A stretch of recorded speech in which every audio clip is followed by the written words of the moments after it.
बिस्मिल्लाहिर्रहमानिर्रहीम अस्सलामुअलैकुम। आप देख रहे हैं हमारा चैनल देसी स्टाइल फूड सीक्रेट। तो आज मैं आपके साथ गोंद के हलवे की रेसिपी शेयर करूंगी। तो इसे अक्सर सर्दियों में बनाया जाता है क्योंकि हमारी सर्दियों में कमर में दर्द, पैरों में दर्द, घुटनों में से चलते फिरते उठते बैठते आवाज़ आती हो तो आप ये गोंद का हलवा बनाएं। और बहुत ही आसान रेसिपी है, बहुत ही ज़बरदस्त सी रेसिपी और इसके फ़ायदे ही फ़ायदे हैं। तो रेसिपी को स्टेप बाय स्टेप पूरा फॉलो कीजिएगा। तो रेसिपी पसंद आए तो इसे लाइक और शेयर भी कर दीजिएगा।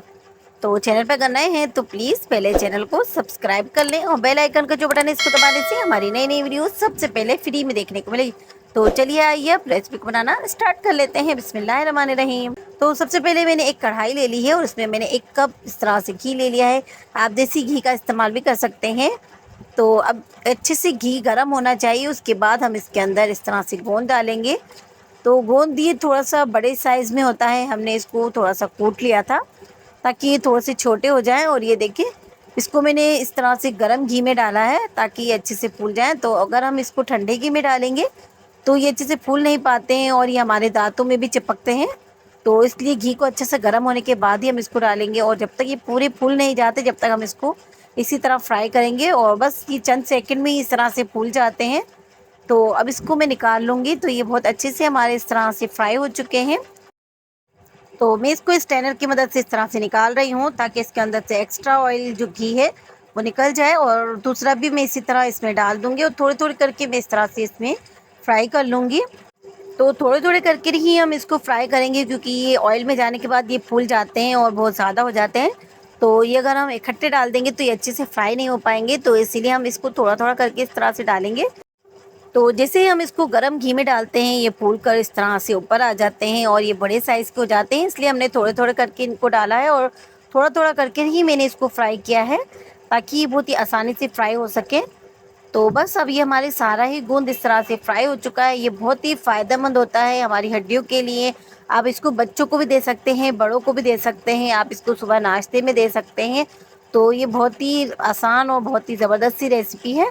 तो अब देखिए, ये मैंने ऑयल को इस तरह से साफ़ कर लिया है। तो ऑयल में नीचे इस तरह से मिट्टी और जो उसका चूरा बैठ जाता है उसको मैंने इस तरह से साफ़ कर लिया है। तो नीट एंड क्लीन हमारा ये घी है।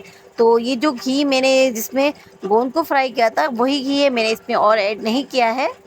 तो अब इसके अंदर मैं डाल दूँगी एक कप इस तरह से आटा। जो गेहूँ का आटा होता है जो हम आम नॉर्मली घर में रोटी बनाते हैं वो वाला आटा मैंने 1 कप इसमें डाल दिया है।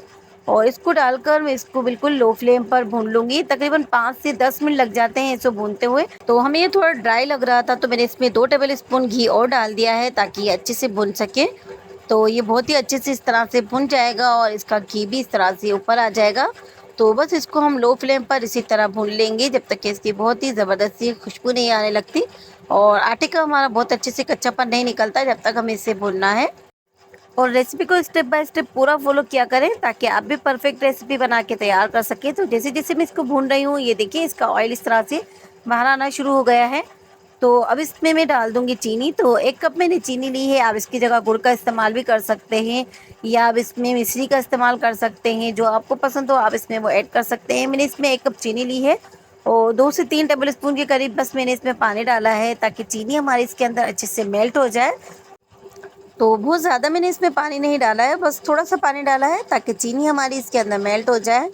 तो बहुत ज़्यादा हम अगर इसमें पानी डालेंगे तो हम इसमें गोंद ऐड करेंगे ना तो वो बहुत ही चिपचिपा हो जाएगा। तो इसलिए मैंने इसमें पानी थोड़ा कम ही डाला है। और इस तरह से देखिए, ये हमारा पानी और चीनी अच्छे से मेल्ट हो चुकी है और पानी भी ड्राई हो चुका है। तो अब इसमें मैंने जो गोंद को इस तरह से फ्राई करके रखा हुआ था वो डाल दूँगी। और इसको डालने के बाद भी मैं इसमें मिक्स कर लूँगी। थोड़ा-सा ये हार्ड हो जाएगा तो इसे मिक्स करना मुश्किल होगा, लेकिन इसी तरह का बहुत अच्छा लगता है। और इसमें मैंने आधी प्याली के करीब बादाम ले लिए थे और 1 प्याली मैंने इस तरह से ग्रेट किया हुआ नारियल ले लिया है। नारियल को मैंने इस तरह से ग्रेट कर लिया था। तो इस तरह से मैंने इसमें नारियल डाल दिया है और कुछ मैंने बादामें ले ली थी। आप इसमें जो भी ड्राई फ्रूट ऐड करना चाहते हो वो इसमें ऐड कर सकते हैं, ये आपकी मर्ज़ी पे डिपेंड करता है। और मैंने 1 टेबल स्पून के करीब इसमें सौंठ पाउडर डाल दिया है। तो इससे भी इसमें बहुत ही ज़बरदस्त सा टेस्ट आएगा। तो ये देखिए, इस तरह से मैंने इसको सारा अच्छे से मिक्स कर लिया है। तो इसी तरह ड्राई होगा तो बहुत ही अच्छा लगता है खाने में और चिपचिपा नहीं लगता है। तो बहुत ही मज़ेदार, बहुत ही ज़बरदस्त सी रेसिपी है, बहुत ही हेल्दी रेसिपी है।